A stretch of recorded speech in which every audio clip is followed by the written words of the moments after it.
My 7-year-old broke a kid's jaw, and the surgeon asked for her autograph. I was sitting in a client meeting when my phone buzzed for the third time in 2 minutes. The first call was from Oakwood Elementary. The second was from someone identifying themselves as Officer Caldwell with the county police. The third was a text from the school principal that just said, "Please come immediately. Situation urgent." My hands went cold as I excused myself from the conference room, my mind racing through every possible scenario. My daughter Lily was 7 years old, quiet, the kind of kid who brought home injured birds and cried during sad commercials. Whatever situation was urgent enough for the police to be involved couldn't possibly be what I was imagining. The drive to the school took 12 minutes that felt like hours, and when I pulled into the parking lot, I saw 2 squad cars parked near the entrance, their lights off, but their presence unmistakable. My stomach dropped as I walked through the front doors, trying to control my breathing and failing completely. The receptionist's face told me everything before she even spoke. That practiced look of professional concern mixed with something that might have been pity or judgment. She directed me to the principal's office without making eye contact, and I could hear raised voices echoing down the hallway before I even reached the door. Principal Delacroix stood when I entered, her expression grave as she gestured to a chair, but I remained standing because sitting felt like accepting whatever nightmare was about to unfold. Across from her desk sat a couple I recognized vaguely from school events, the Ashfords, both wearing expensive suits that screamed lawyer even before they introduced themselves. Their son Damien sat between them with an ice pack pressed to his face, and I could see the swelling even from where I stood near the doorway. Mrs. Ashford spoke first, her voice sharp and controlled in that way people sound when they're containing rage behind professional courtesy. She informed me that my daughter had violently assaulted their son on school property, causing severe injuries that would require surgery and potentially permanent damage. Mr. Ashford added that they were both attorneys and would be pressing criminal charges for assault, along with a civil suit for damages they estimated at $500,000. The number hung in the air like a guillotine blade, and I felt my knees actually weaken before I forced myself to stay upright and focused. "Where was Lily?" I asked, my voice coming out steadier than I felt. Principal Delacroix explained that she was in the nurse's office being evaluated, and that was when Officer Caldwell stepped forward from where he'd been standing by the window. He was younger than I expected, maybe early 30s, with the kind face of someone who probably hated this part of his job. He told me that based on the severity of the injuries and witness statements, he would need to take Lily to the station for processing, and my heart actually stopped beating for a second. Processing meant fingerprints and photographs and my 7-year-old daughter being treated like a criminal, and I couldn't reconcile that image with the child who still asked me to check for monsters under her bed. The Ashfords started talking over each other then, describing the attack as vicious and unprovoked, explaining how their son had been minding his own business when Lily had apparently lost control and struck him hard enough to break his jaw in 3 places. Mrs. Ashford pulled out her phone and showed me a photo of Damien's face from what must have been right after the incident, the swelling already severe, his jaw visibly misaligned. It looked horrific, and I felt sick looking at it, but something didn't add up because Lily weighed maybe 50 pounds soaking wet and had never shown any signs of aggression in her entire life. I asked if I could see my daughter first before we discussed anything else, and Principal Delacroix nodded, leading me down the hallway to the nurse's office, while Officer Caldwell followed at a respectful distance. The Ashfords stayed behind, but I could feel their eyes boring into my back, already calculating their legal strategy and counting their settlement money. The nurse's office smelled like antiseptic and old bandages, and Lily sat on the examination table with her legs dangling off the edge, too short to reach the floor. Her right hand was wrapped in an improvised ice pack made from a plastic bag and paper towels, and when she looked up at me, I saw something in her eyes I'd never seen before. Not fear or guilt, but a kind of fierce satisfaction that made her look older than her 7 years, like she'd crossed some invisible line and knew there was no going back. Her knuckles were split and swollen, blood dried in the creases of her small fingers, and I realized with growing horror that she'd hit Damien hard enough to injure herself in the process. The school nurse, Mrs. Kowalski, pulled me aside and whispered that Lily had refused to explain what happened, just kept asking if Tommy was okay, and I had no idea who Tommy was, or why Lily would be more concerned about some other child than the fact that she was about to be arrested. I sat down next to my daughter and took her uninjured hand, asking her as calmly as I could manage to tell me what happened, and she looked at me with those eyes that were suddenly too old and said 4 words that changed everything. "Damien hurt Tommy, Dad." My 4-year-old son Tommy had severe developmental delays, the result of complications during birth that had left him struggling with speech, motor skills, and social interaction. He attended a special needs program at the same school, in a different wing with trained specialists, and Lily was fiercely protective of him in a way that sometimes worried me. She'd appointed herself his guardian without anyone asking, walking him to his classroom every morning, checking on him during recess, defending him against any perceived slight with the dedication of a bodyguard. Now she explained in her small voice that during afternoon recess, she'd heard crying coming from behind the equipment shed where teachers couldn't see, and when she went to investigate, She found Damien and two of his friends surrounding Tommy. My son was on the ground crying, and Damien was holding his phone up, filming while the other boys laughed and pushed Tommy whenever he tried to stand up. Lily said she told them to stop, but Damien had just laughed and said something about getting views on TikTok for the retard crying, and I felt rage flash through me so intense I had to grip the examination table to stay grounded. She described how she'd tried to help Tommy up, but Damien had pushed her away and told her to mind her business, then deliberately kicked dirt in Tommy's face while still filming. That was when Lily had apparently grabbed Damien's phone out of his hand and demanded he delete the video, and Damien had responded by shoving her hard enough that she fell backward into the fence. According to Lily, he'd then leaned down and told her that the video was going up tonight, and everyone would see what a freak her brother was, and maybe next time they'd get him to do something even funnier. She'd gotten up, handed him back his phone, and when he turned away laughing, she'd punched him as hard as she possibly could right in the jaw, and my 7-year-old daughter had apparently hit hard enough to drop an 11-year-old boy like a stone. The nurse's office door opened, and Officer Caldwell stepped in, his expression apologetic as he explained that he needed to take Lily to the station now, and I found myself saying, "Wait," asking if they'd checked Damien's phone for the video Lily mentioned. The officer looked confused, said no one had mentioned any video, and I explained what Lily had just told me while he took notes with increasing interest. Principal Delacroix appeared in the doorway then, asking what the holdup was, and I repeated Lily's story while she listened with growing concern. She admitted they'd only talked to Damien and his friends, who all claimed Lily had attacked unprovoked, and no one had thought to check on Tommy or look for video evidence. We walked back to the principal's office in a small parade, and I noticed for the first time how Lily was holding her injured hand carefully against her chest, her fingers swollen to twice their normal size. The Ashfords looked up expectantly when we entered, and Mrs. Ashford immediately demanded to know why there was a delay in processing the assault charges. I looked at them both and asked as calmly as I could if they'd seen what their son had been doing before Lily hit him, and Mr. Ashford said with confidence that his son had been playing peacefully until he was violently attacked. Officer Caldwell cleared his throat and asked if they would object to him reviewing the contents of Damien's phone, and the temperature in the room dropped about 20 degrees. Mrs. Ashford started to say something about privacy and warrants, but her husband put a hand on her arm and asked what this was about. The officer explained that there were allegations of video evidence that might provide context for the incident, and Damien's face went pale in a way that told me everything I needed to know. Mr. Ashford looked at his son with new suspicion and asked in a measured tone if there was something on his phone he needed to know about, and Damien's eyes darted between his parents and the door like a trapped animal looking for escape. The silence stretched out for what felt like forever before Mrs. Ashford demanded to speak with her son privately, and Principal Delacroix offered them an empty conference room down the hall. They left in a tight formation, Damien between his parents like he was being marched to execution, and Officer Caldwell quietly asked me about Tommy's condition and what the relationship between the children was like. I explained Tommy's delays, Lily's protective nature, the way she'd been bullied herself in kindergarten for having a disabled brother, and how she'd learned to be strong because she had someone smaller who needed protecting. The officer made more notes and mentioned that if the video existed and showed what Lily claimed, it would significantly change the nature of the charges, possibly eliminating them entirely. We waited in uncomfortable silence for 10 minutes before the Ashfords returned, and I could tell immediately that whatever conversation they'd had in private had not gone well. Mrs. Ashford's professional composure had cracked slightly, stress lines visible around her eyes, and Mr. Ashford looked like he'd aged several years. Damien walked behind them with his head down, and Officer Caldwell asked again about reviewing the phone's contents. Mr. Ashford produced the phone from his pocket and handed it over without a word, his jaw tight enough that I could see the muscles jumping.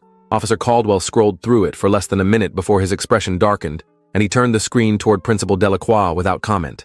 She watched for a few seconds, and I saw her face transform from professional concern to genuine horror, one hand covering her mouth as she finished viewing whatever was there. The officer asked if I wanted to see it, and I nodded, even though I already knew it was going to destroy me. The video was exactly what Lily had described, Tommy on the ground crying while Damien filmed and provided commentary that I won't repeat, his friends pushing my son and laughing while he begged them to stop in his limited vocabulary.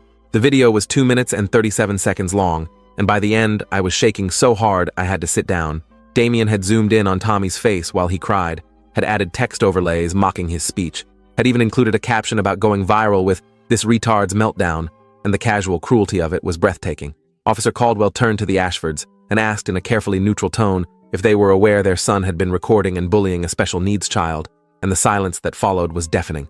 Mrs. Ashford tried to recover, saying that boys would be boys, and maybe Damien had shown poor judgment, but that didn't justify violence, and I felt something snap inside me. I stood up and asked her in a voice I barely recognized as my own if she was seriously trying to minimize her son's systematic abuse of a disabled 4-year-old child, and her mouth opened and closed without sound.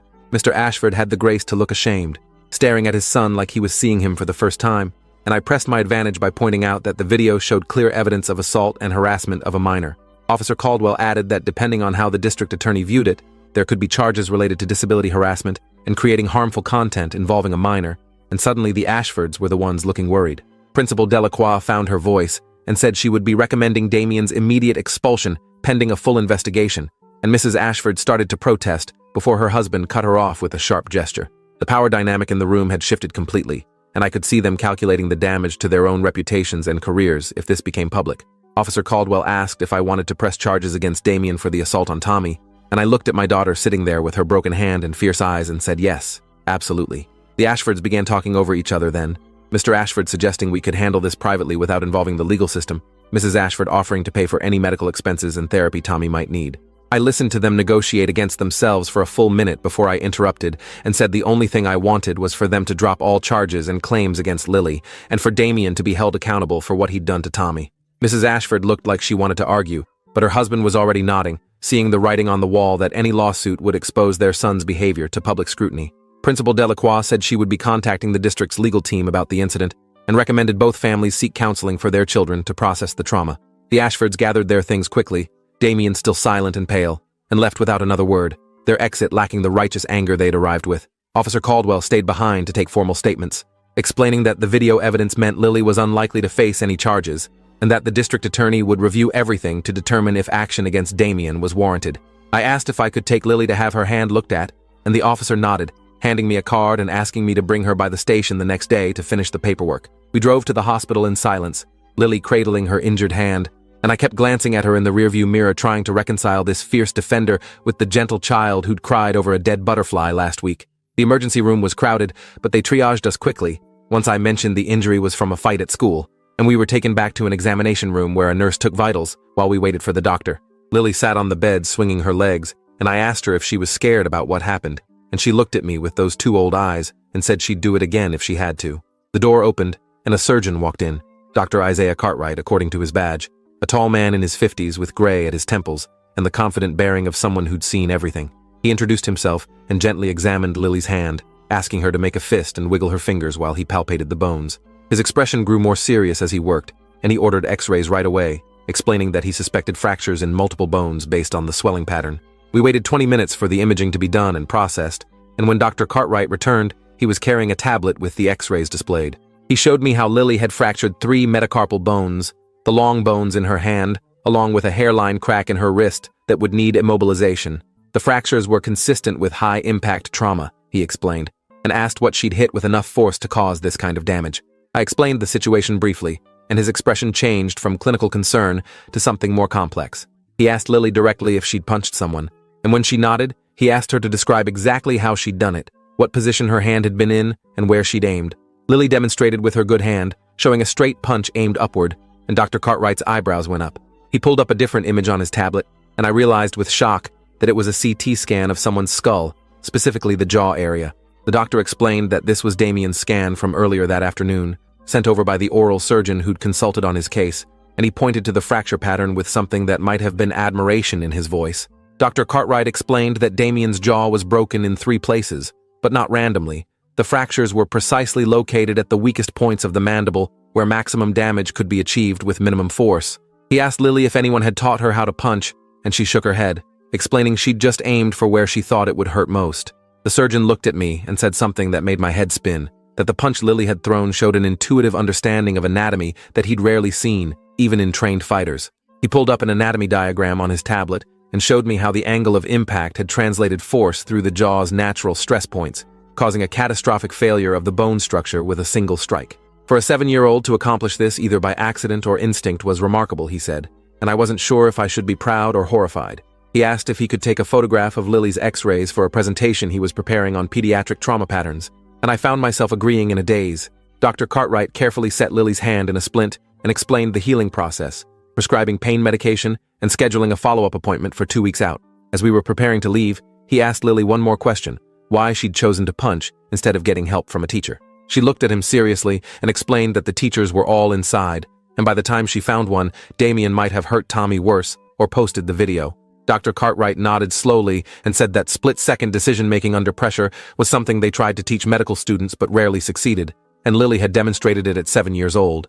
He handed me his card and mentioned that if Lily ever had an interest in medicine, he'd be happy to mentor her when she was older, because that kind of instinctive understanding of anatomy was valuable. We left the hospital with prescriptions and instructions, and I still couldn't quite process what the surgeon had said about my daughter's intuitive knowledge. The drive home took us past Oakwood Elementary, and I saw Tommy's special needs classroom still had lights on, his teachers probably dealing with the aftermath of the playground incident. I decided to stop and check on him, and when we walked into the building, his teacher, Mrs. Fletcher, met us in the hallway with relief evident on her face. She'd heard about the incident from Principal Delacroix and had been trying to help Tommy process what happened, but he'd been asking for Lily repeatedly. We found Tommy in the sensory room, surrounded by soft pillows and dim lighting, and when he saw Lily, he lit up and reached for her with both arms. She sat down next to him carefully, protecting her injured hand, and he immediately snuggled against her side.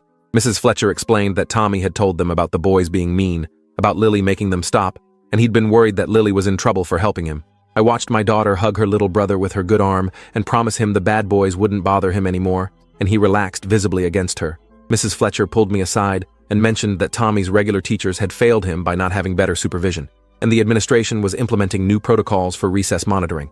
She also said that what Lily had done, while technically against school rules, had probably prevented much worse psychological damage to Tommy, and she wanted me to know that the special needs staff supported our family completely. We stayed for another 30 minutes until Tommy had calmed down enough to go home with us, and on the drive back, I kept glancing in the mirror at my two kids, one with a broken hand and the other with developmental delays, both of them stronger than anyone gave them credit for.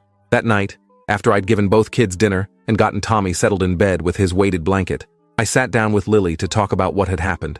She was worried she'd disappointed me by fighting, and I had to figure out how to explain that I was simultaneously proud of her for protecting Tommy and terrified of the violence she'd been capable of. I told her that what she'd done was brave, but also dangerous, and that breaking someone's jaw could have had consequences that lasted the rest of her life. She listened seriously and asked if Damien would be okay, and I was struck by the fact that she was concerned about the boy who'd tormented her brother.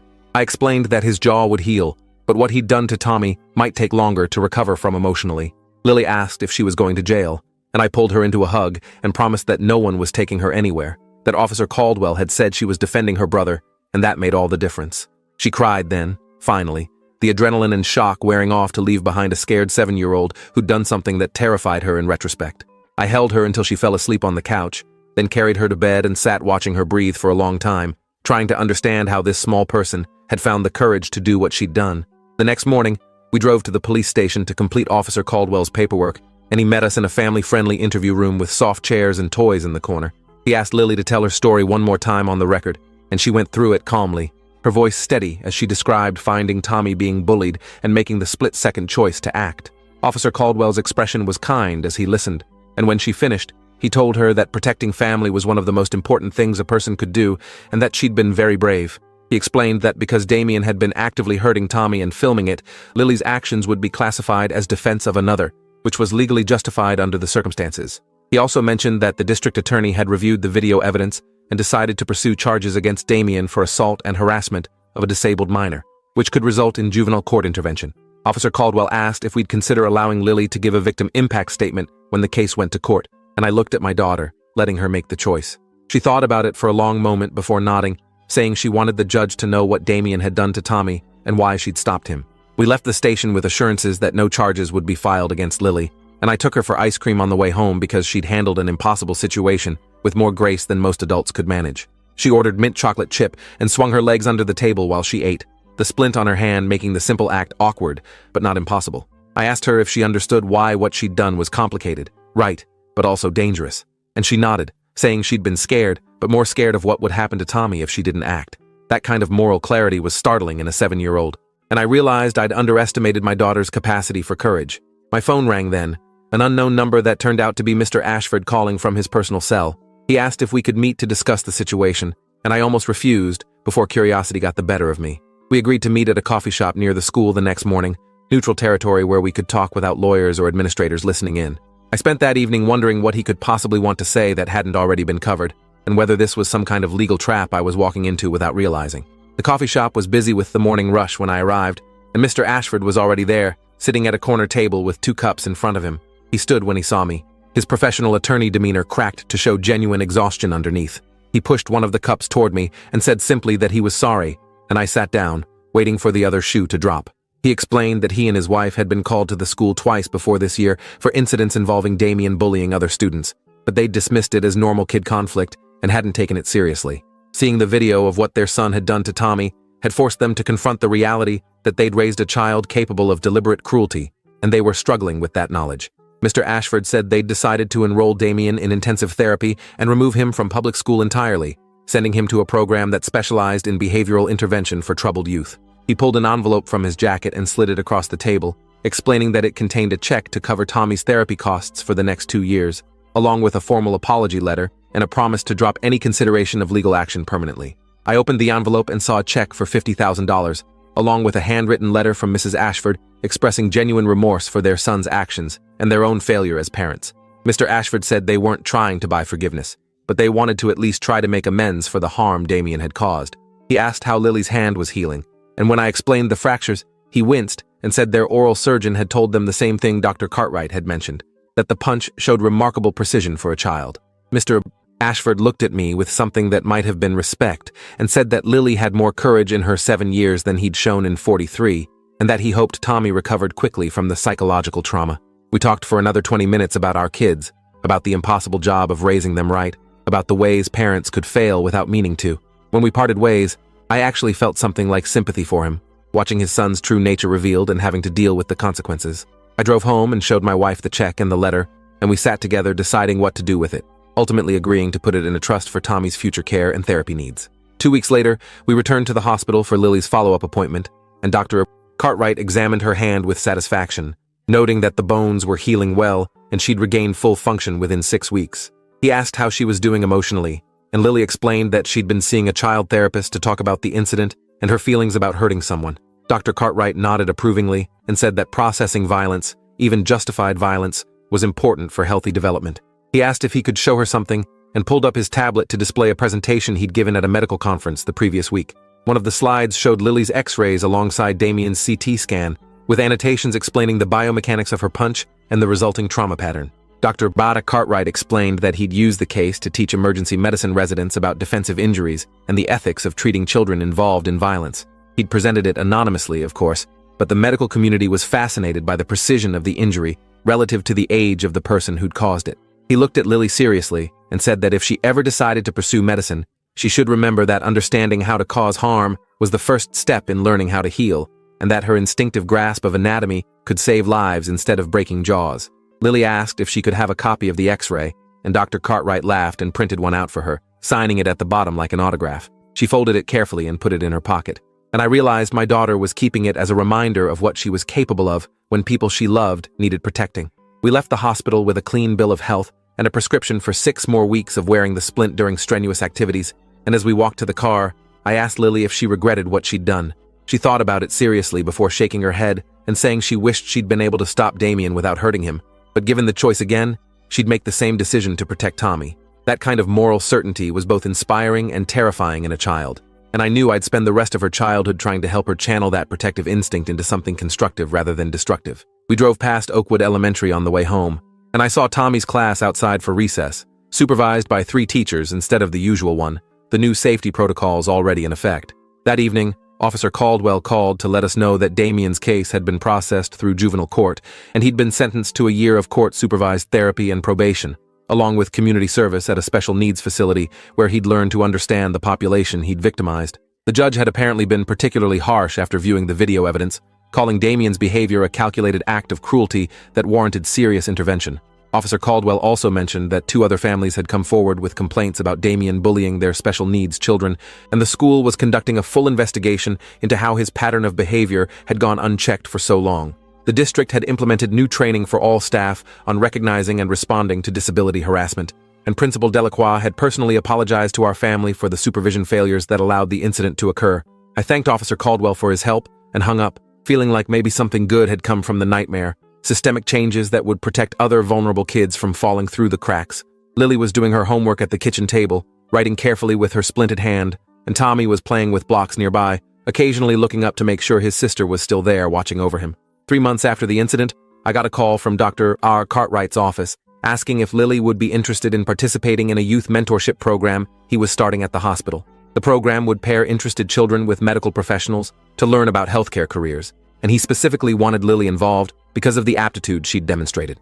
I discussed it with her, and her eyes lit up at the idea of learning how bodies worked and how to help people heal. And I realized she was channeling what had happened into a positive direction without anyone forcing it. She started attending monthly sessions at the hospital, learning basic anatomy and first aid, and Dr. Cartwright seemed genuinely invested in nurturing her interest in medicine. He told me privately that he'd never seen a child grasp spatial relationships and anatomical concepts so quickly, and that if she maintained her interest, she had the potential to be an exceptional surgeon someday. The irony wasn't lost on me that my daughter's violent defense of her brother had somehow opened a door to a career in healing, and I wondered if that had been Dr. Cartwright's intention all along. Lily's hand healed completely, leaving only faint scars across her knuckles that she traced sometimes when she thought I wasn't watching. Tommy thrived in his special needs program with the increased supervision and support, and while he still sometimes asked about the mean boys, Lily's fierce protection had given him confidence that someone would always keep him safe. The Ashfords kept their promise about therapy funding, and Tommy started seeing a specialist who helped him process the trauma and develop coping strategies for anxiety. My wife and I watched our children navigate the aftermath of violence with surprising resilience, and we learned that sometimes protecting family meant making impossible choices that couldn't be neatly categorized as right or wrong. Lily never bragged about what she'd done or tried to leverage it for social status at school. She just quietly went about being the same gentle kid who collected injured butterflies, except now everyone knew there was steel underneath the softness. And when Dr. Cartwright asked her during one of their mentorship sessions why she'd chosen to hit Damien instead of running for help, she'd looked at him with those two old eyes and said simply that sometimes you don't have time to find an adult, sometimes you just have to be the adult yourself. He'd written that quote down in his notebook, and later told me it was the most mature thing he'd ever heard from a 7-year-old. Years later, when Lily was filling out college applications and writing essays about formative experiences, she'd tell the story of the day she broke a boy's jaw and a surgeon asked for her autograph. She'd write about learning that protecting others sometimes required violence, but that understanding violence was the foundation for preventing it. She'd describe Dr. Cartwright's mentorship and how it had shaped her decision to pursue trauma surgery, specializing in pediatric cases where she could help kids who couldn't help themselves. And she'd include a photocopy of that signed X-ray he'd given her, the physical reminder that sometimes the worst moments of our lives point us toward our true purpose. I kept my own copy of that X-ray in my office desk drawer, pulling it out occasionally when I needed to remember that my daughter was stronger and braver than I'd ever given her credit for, and that sometimes the most important thing a parent can do is step back and let their kids be the heroes of their own stories, even when it terrifies us to watch them fight their battles. The surgeon had asked for her autograph because he recognized something in that violent act of protection, a precision and purpose that transcended the simple labels of right and wrong, and in doing so, he'd given Lily permission to own her strength instead of being ashamed of it. That gift, more than anything else, was what helped her heal from the trauma of that day and transform it into something that would let her spend her life healing others. Appreciate you watching this far. If you enjoyed it, drop a like, leave a comment, and subscribe so you won't miss the next story.